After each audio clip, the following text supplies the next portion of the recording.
Integrantes: Cruz Palacio y Rosangélica, Vázquez Chacón Alejandra, Ruiz González Laura García. La absorción consiste en el paso de un fármaco desde su lugar de administración al plasma. Hay casos como la inhalación de un aerosol para tratar el asma, en los que no se precisa absorción, tal como se ha definido, para que actúe el fármaco, pero en la mayoría de los casos el fármaco debe pasar al plasma antes de acceder a su lugar de acción. Las principales vías de administración son oral, sublingual, rectal, aplicación a otras superficies epiteliales, inhalación, inyección. La mayoría de los fármacos se toman por la boca y se tragan apenas se produce absorción, hasta que el fármaco llega al intestino delgado. Normalmente cerca del 75% de un fármaco administrado por vía oral se absorbe al cabo de 1 a 3 horas, aunque esto puede variar debido a numerosos factores, algunos fisiológicos y otros depende de la formulación del fármaco. Biodisponibilidad. Se usa este término para indicar la porción del fármaco que alcanza la circulación sistémica tras su administración oral, teniendo en cuenta su absorción como su degradación metabólica local. Factores que intervienen en la obsecreción gastrointestinal, como la motilidad gastrointestinal, el flujo sanguíneo asplácnico, el tamaño de las partículas y la formulación. Factores fisioquímicos. Administración sublingual. A veces resulta útil la absorción directa desde la cavidad oral, cuando se necesita una respuesta muy rápida, especialmente cuando el fármaco es inestable al pH gástrico o cuando es metabolizado rápidamente por el hígado. Administración rectal. Se recurre a la vía rectal con aquellos fármacos que deben producir un efecto local o efecto sistémico. Esta vía resulta útil para pacientes que vomitan o no pueden recibir la medicina por la boca. Administración cutánea. Se recurre a la vía cuando se busca un efecto local en la piel. No obstante, puede producir una absorción apreciable y dar lugar a efectos sistémicos. Pulverizadores nasales. Estos péptidos se inactivan cuando se aplican por vía oral, ya que se destruyen rápidamente por el tubo digestivo, pero se absorben por la mucosa nasal en cantidades que pueden ejercer un efecto terapéutico. Colirios. Muchos fármacos se aplican en forma de colirios y producen un efecto después de ser absorbidos a través del epitelio del saco conjuntival. La inhalación es una vía que se emplea para administrar analgésicos volátiles y gaseosos. El pulmón actúa como vía de administración y también de eliminación, gracias al rápido intercambio que permite la extensa superficie pulmonar y el flujo sanguíneo. La inyección intravenosa es la más rápida e infalible de administración farmacológica. La inyección de un bolo logra una concentración muy alta del fármaco. Los factores que limitan la velocidad de absorción con el punto de inyección son la disfunción a través del tejido, la eliminación por la circulación local. La absorción en el lugar de la inyección aumenta con el flujo sanguíneo. Por otro lado, la absorción es menor en los pacientes con insuficiencias circulatorias. Uno de los métodos para retrasar las inyecciones intramusculares o subcutáneas consiste en usar una forma relativamente insoluble de liberación lenta como una sal poco soluble, un éster. Por consiguiente, el equilibrio de distribución entre los diferentes comportamientos depende de la permeabilidad a través de las barreras tisulares, el grado de unión dentro de los comportamientos, el reparto en función de pH, el reparto grasa-agua para pasar de los comportamientos transcelulares al intracelular, Un fármaco debe atravesar una barrera celular, siendo la barrera hematoencefálica un ejemplo especialmente importante desde el punto de vista farmacocinética. Hematoencefálica, su concepto fue propuesta por Paul Ehrlich para explicar el hecho de que un colorante inyectado por vía intravenosa tiñese la mayoría de los tejidos, mientras que el cerebro permanecía sin teñir. La barrera está constituida por una capa continua de células endoteliales conectadas por uniones estrechas.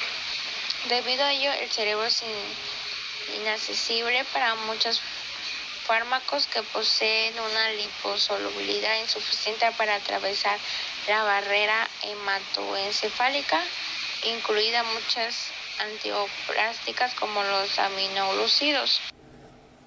Sin embargo, la inflamación puede alterar la integridad de la barrera hematoencefálica y permitir que accedan al cerebro sustancias que normalmente no atraviesan esa barrera. Por ejemplo, se puede administrar penicilina por vía intravenosa en lugar de intratecal para tratar una meningitis bacteriana que se acompaña de una inflamación intensa.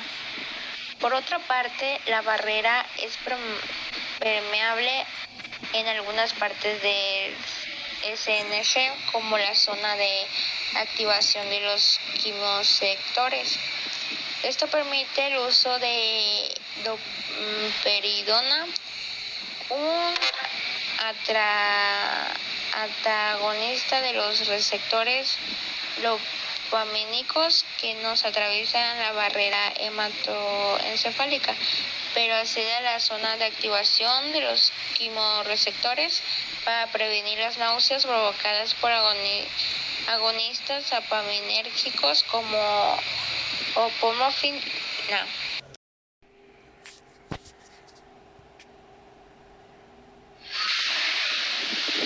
En esta parte hablaremos del metabolismo. ¿Qué es el metabolismo? Es la conversión enzimática de una sustancia en otra diferente. Los fármacos pueden ser metabolizados por oxidación, reducción, hidrólisis, hidratación, conjugación, condensación o isomerización.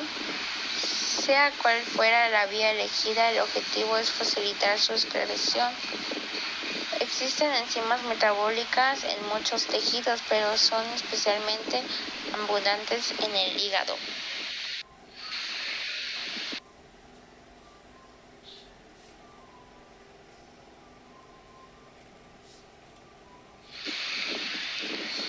Órganos donde se produce el metabolismo de un fármaco. El principal órgano donde tiene lugar el metabolismo es el hígado, aunque también tienen capacidad metabólica otros órganos como los pulmones, el riñón o la propia sangre. En el hígado, el metabolismo puede tener lugar mediante dos tipos de reacciones, que es la fase 1 y la fase 2.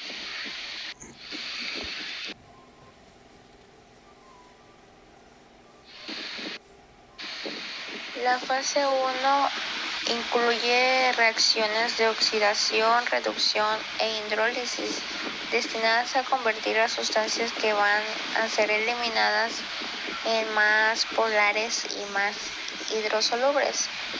Las más utilizadas por los fármacos son las de oxidación, el sistema más utilizado en el sistema oxidativo de microsomas hepáticos denominado citrocromo P450.